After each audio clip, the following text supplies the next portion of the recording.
অনন্যাদি যতই অসন্তুষ্ট হোক, সুযোগ পেলে অনন্যাদি যতই খারাপ খারাপ কথা শোনান না কেন, তাতে আমাদের এই বাড়িতে আসা কমে যাবে না। আপনাদের কাছে আসবো না, আপনাদের খোঁজে আসবো না, এটা তো হতে পারে না। আপনি নিশ্চিন্ত থাকুন। সাবাস, এই জন্যই তোমাকে আমি রেসপেক্ট করি বৌমা।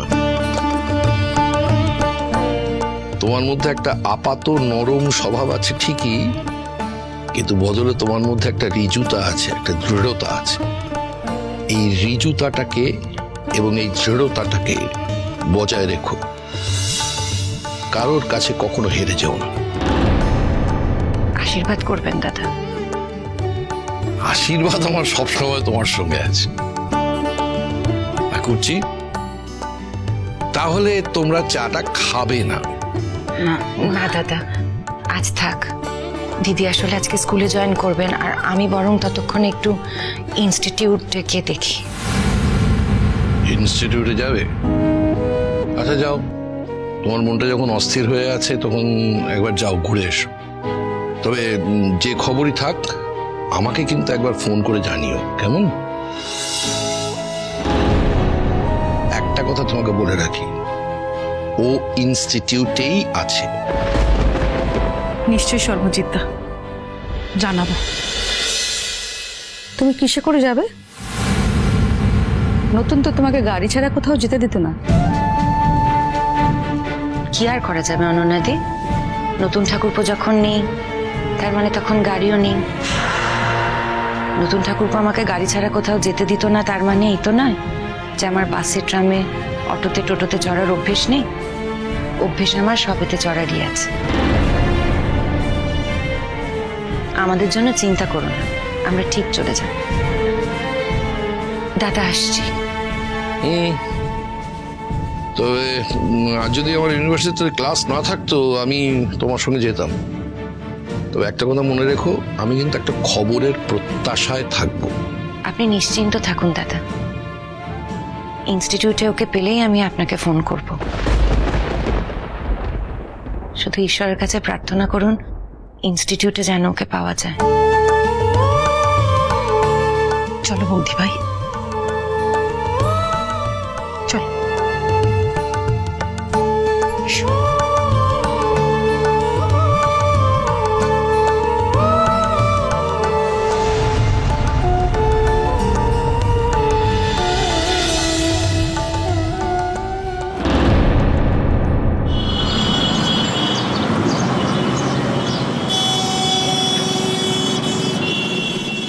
এসো এসো, এই তো দাদা বলছি, আমরা একবার স্বতন্ত্র বসুর সঙ্গে দেখা করতে চাই। ভেতরে যেতে পারবো? হ্যাঁ হ্যাঁ, ডিপার্টমেন্টে গিয়ে দেখুন না, স্যারকে হয় ডিপার্টমেন্টে পাবেন না হয় ল্যাবে পাবেন। বলছি উনি কি আজ এসেছেন? আপনি দেখেছেন ওনাকে? আসলে আমরা ওনার বাড়ির লোক, আত্মীয় হই। হ্যাঁ হ্যাঁ, উনি এসেছেন তো। স্যার আজকে অনেক সকালে এসে ল্যাবেই ছিলেন, এখন মনে হয় ক্লাসরুমে হবেন। আচ্ছা দেখুন না একবার, দেখুন। ক্লাস তো ভাঙার সময়ও হয়ে গেল। ওইদিকে যাবো? হ্যাঁ হ্যাঁ, থ্যাংক ইউ। এসো বৌদি ভাই, এসো।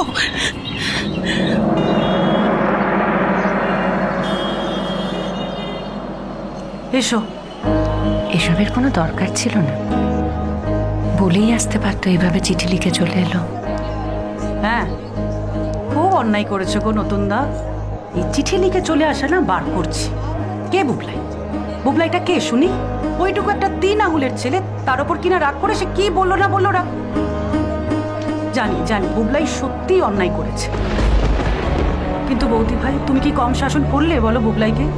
তারপরেও নাকি বুবলাইয়ের উপর রাগ করে উনি বাড়ি ছেড়ে দিয়ে চলে এসছেন। বাড়ি ছাড়বে, আমাদের ছাড়বে, এটা কোনো কথা হলো? হ্যাঁ, একবার ধরি নতুন দাকে, তারপর দেখাচ্ছি, দাঁড়াও। দিদি ভাই, কি জানো তো, আসলে আমরা হলাম বিনি সুতোর মালা। স্বীকার করলে আছি আর অস্বীকার করলে নেই। আমাদের সঙ্গে যে কোনো সম্পর্ক নেই। প্লিজ বৌদি ভাই, আর সবার মতো তুমি এই কথাটা বলো না। চলো এসো। ওই দেখো, ওই তো নতুন দা আসছে।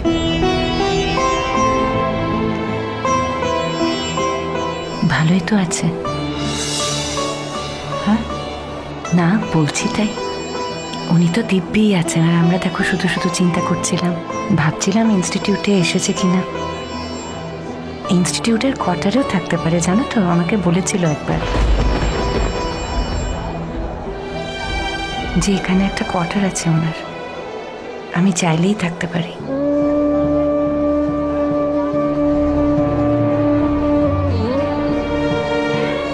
কে কোয়ার্টার্সে থাকতে দিচ্ছে?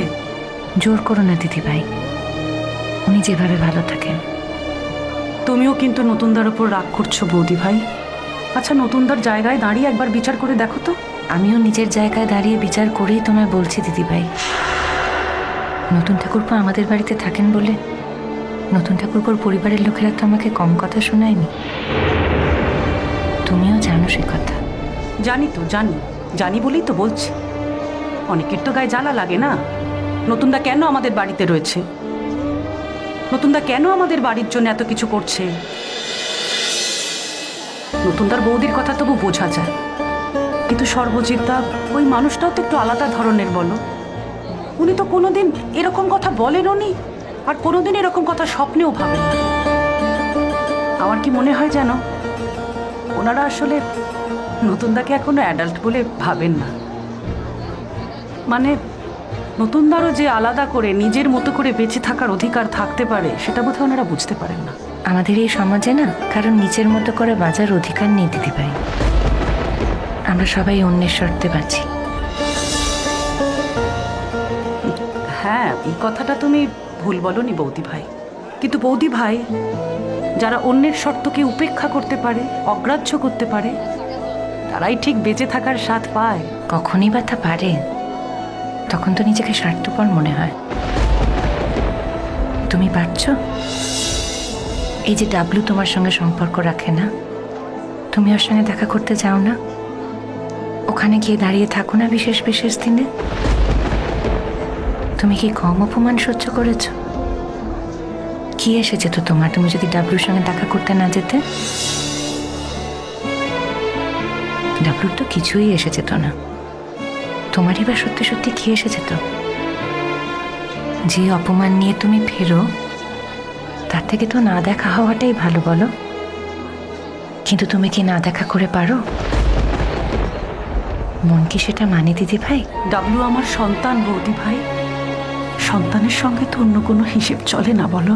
এই যে বুবলাই এত খারাপ কথা বললো, তার মানে কি তুমি পারলে বলতে বুবলাইকে যে বুবলাইয়ের যদি অসুবিধে হয়, ও তাহলে ওর বউকে নিয়ে বাড়ি ছেড়ে আলাদা হয়ে যাক? পারলে? পারোনি তো, সন্তান বলেই তো পারোনি। এখন পারিনি, দিন এগোলে হয়তো পারবো। বোঝানোর চেষ্টা করবো বুবলাইকে, আমি তো মা, আমার তো দায়িত্ব এটা দেখার আমার সন্তান যাতে সঠিক পথে থাকে। কিন্তু তাই বলে নতুন ঠাকুরপো যদি এইভাবে চলে আসে, একবার তো বলতেও পারতো, বলো। কাল তো কথা হলো এই নিয়ে, চিঠি লিখে চলে আসার মতো নাটকীয় কাজটা না করলেই পারতো। তবে আমার কি মনে হয় জানো বৌদি ভাই, তারপরেও কিছু হয়েছে যেটা আমরা কেউ জানি না। কি হবে? জানি না, তবে নিশ্চয়ই কিছু হয়েছে, কিছু নিশ্চয়ই শুনেছে। বুবলাইয়ের ঝাঁজ তো এখন আর চাপা থাকছে না, না সবসময় রিয়াক্ট করে ফেলছে। আমার মনে হয় নতুনদা বোধহয় বুবলাইয়ের রিয়াকশনটা দেখে ফেলেছে, জানো। তবে আর যাই হোক, আমি এইটুকু বুঝি বৌদি ভাই, এতগুলো বছর তোমাদের সঙ্গে রয়েছি, তোমাদের দুজনকে কাছ থেকে দেখছি।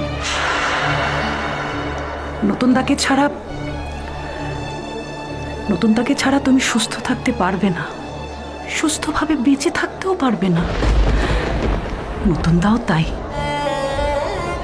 চিরসখা হে